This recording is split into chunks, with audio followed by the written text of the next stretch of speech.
kisan got kinenglam juga seng HNLC kibalawan syakajing kan suk baka sarkar kata kelong uba man balang jerwa by sermon uba Astarwell Thongni political secretary uba Franco Pardingdo foreign secretary but angot ki personal security officer kali phano cha Bangladesh hadin bakede bekendu baka sarkar ya kan ele thu do ba sadan bala uba ukseng juga seng HNLC hakabola pentip lu uba nakaliang kinenglam kesa syong haka GC but CC juga seng HNLC ban shim ya karai ka bakadu hakabidai bakani kajingkan yesuk baka sarkar.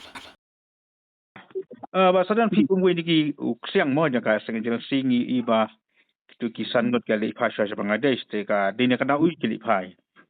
Ka jingli phai ka jampi kalong ba kidon kam banyo ka konsensus maga GCCC. Dan tentulun ni ketika peace process sakman. Bentar pati bentar yakaran si bentar lah ya. Final ba kenyawan lut baro na kumno habide ni peace process long kam ni ka rai bul balang kai. Okay, cepat. Long hak ini kisni na lebih balang tina pa Bangladesh apa song kamu keladon dia kendu baka government. Keladon ha.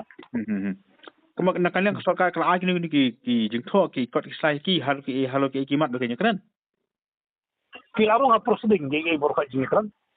Kum gao. Oh, ki proceeding maka kan jofi mafi video lang ataka jalang mo. Ngado mama. Ban nakalian ki kisan ngot kidan lang. Nah. Ban na until ketua jaga state government. Bapitas. Bapitas nangka dan gibriu na home ministry ru lawan banyak kan. Oh, kemudian kita ke proceeding nak dikajikan kakak kanun sin pilih kendo. Asin. Ya kita ke proceeding nak kalian gitu kinong yang lama ke bacaman man gitu video kini ra Ahmad kaji isi basi isi juga sang. Macam dia time tu.